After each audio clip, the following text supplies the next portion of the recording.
பாரதி சாருடைய dream girl படம் நான் பார்த்துருந்தேன். படம் ரொம்ப நல்லா இருக்குது. நல்ல ஒரு க்யூட்டான ஒரு லவ் ஸ்டோரி பண்ணியிருக்காங்க. ஊட்டி பேக்ரவுண்டில் நடிச்சிருக்க எல்லாருமே ஆர்டிஸ்ட் எல்லாருமே ரொம்ப நல்லா பண்ணியிருக்காங்க. அந்த ஒரு ஹீரோ கேரக்டர் கிருஷ்ணா கேரக்டர் அந்த வில்லன் அவர் வந்து கரம் மாதிரி ஒரு குட்டி கரம் மாதிரி பண்ணியிருக்காரு. ரொம்ப நல்லா ஒரு சின்ன பட்ஜெட்டுக்காக தான் ஒரு க்யூட்டான லவ் ஸ்டோரி தான். அவர் ஹேண்டில் பண்ணியிருக்க விதம் வந்து ரொம்ப நல்லா இருந்தது. கதை அப்படியே ஆரம்பித்து அப்படியே போயிட்டு இப்போ பார்த்தா திடீர்னு நான் அதுக்குள்ளே கிளைமேக்ஸ் முடிச்சு அப்படின்னு நினச்சேன். பார்த்தா அங்கே வந்து அவர் இன்டர்வல்ங்கிறாரு. இன்டர்வலுக்கு அப்புறம் நமக்கு ஒரு சின்ன எதிர்பார்ப்பு வருது. ஏன்னா அவர் தன்னுடைய ட்ரீம் கேர்ளை வந்து அந்த ஹீரோ வந்து அங்கே சந்திக்கிறாரு. சந்திக்கிறப்ப என்ன நடக்குங்கிறதா நமக்கு வந்து அப்போ கிளைமேக்ஸ் நம்ம வந்து யூகி ஆரம்பிச்சிடணும். கிளைமேக்ஸ் ஒரு மிகப்பெரிய அதிர்ச்சியாக இருக்க போகுது அப்படின்னா ஆச்சரியத்தை ஏற்படுத்தியார். உண்மையிலேயே ரொம்ப நல்லா இப்போ உள்ள சிச்சுவேஷனுக்கு ரொம்ப நல்ல ஒரு க்யூட்டாக நல்ல ஒரு ஊட்டி பேக்ரவுண்டில் ரொம்ப ஒரு சில்லுன்னு ஒரு லவ் எடுத்துக்காரு. அந்த படம் படத்தில் என்ன மெசேஜ் சொல்லியிருக்காங்க? மெசேஜ் காதல் படத்தில் நம்ம வந்து என்ன ஒரு மெசேஜ் மெசேஜாக வந்து இது ஒன்றும் கிடையாது. ஆனால் என்னென்னா காதலுங்கிறது ஒரு பொசிசிவ்னஸ் தான். நீங்கள் அண்டர்ஸ்டாண்ட் பண்ணிக்கணும். ஒரு பாய் ஃப்ரெண்டாக வர்றதா நீங்கள் சந்தேகப்படாமல் ஒரு காதலுங்கிறது முழுமையாக தன்னுடைய ஆண் துணையை புரிஞ்சுக்கிறது தான். அதில் நீங்கள் மிஸ் அண்டர்ஸ்டாண்ட் பண்ணிக்கக்கூடாது அப்படிங்கிறது தான் ஒரு மெசேஜ். எல்லா காதலுக்குமே அதை வந்து புரிஞ்சுக்கணும் அப்படிங்கிறது நான் பார்க்குறேன். உண்மையான காதலை எடுத்து சொல்லியிருக்காங்க. ஆமாம், காதலிக்கிறப்போ வந்து நீங்கள் வந்து மற்ற எதையுமே இது பண்ணி பண்ணிக்காதீங்க.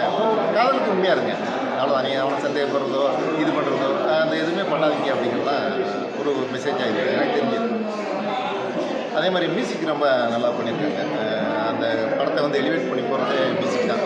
அந்த காதல் படத்துக்கு தகுந்த மாதிரி அங்கங்கே ஒரு சின்ன சின்ன க்யூட்டாக இது பண்ணியிருக்காங்க. ஒரு சாங் வேறு மாண்டே சாங் வருது, அதுவுமே ரொம்ப நல்லா இருக்குது. ஃபோட்டோகிராஃபி ரொம்ப எக்ஸலண்ட்டாக இருக்குது. அந்த ஃப்ரேமிங்ஸ் எல்லாமே வந்து அந்த ஊட்டியை ரொம்ப அழகாக காட்டியிருக்காங்க. அதே மாதிரி வசனங்கள் நல்லா குறிப்பிட்டு சொல்லணும். அந்த படத்தை ரொம்ப எலிவேட் பண்ணிட்டு போகிறதே அந்த க்யூட்டான வசனங்கள் தான். நிறைய இடங்களில் வசனங்கள் வந்து ரொம்ப ரசிக்க வச்சது. அதுவும் அந்த வில்லன் கேரக்டருக்கு அவர் எழுதின வசனங்கள் எல்லாமே தேட்டரில் வந்து வர்ற சீனுக்கு எல்லாத்தையுமே எழுதியிருக்காங்க. நல்ல ஒரு க்யூட்டான வசனம் நல்லா இருந்திருக்காங்க. அந்த ஹீரோயின் கேரக்டருமே ஒரு 2 டிஃப்ரெண்ட் ஆக்டிவிட்டிஸ் பண்ணியிருக்காங்க. கெட்டப்பாகவுமே பண்ணியிருக்கு.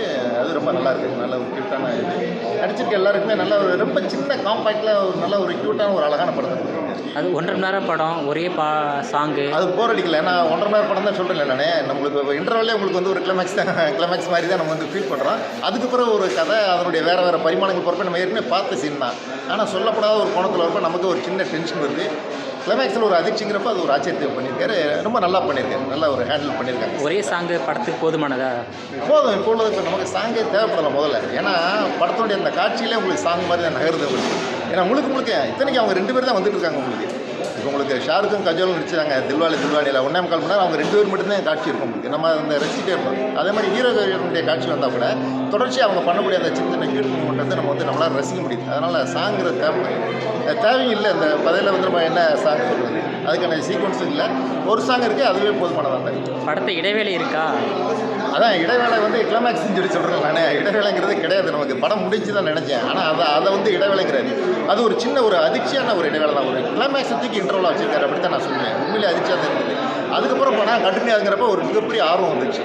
சேம் கதை தான் கண்டினியூ ஆகுது. ஆனால் கிளைமேக்ஸில் ஒரு பெரிய ஆச்சரியம் போயிட்டு அது ஒன்றில் ஸ்க்ரீன் பிளேயில் ஒரு நல்ல ஒரு மெத்தடை ஃபாலோ பண்ணியிருக்கேன்னு தான் நினைக்கிறேன். ஆடியன்ஸை டெம்ப்ட் பண்ணுறதையான விஷயம் வந்து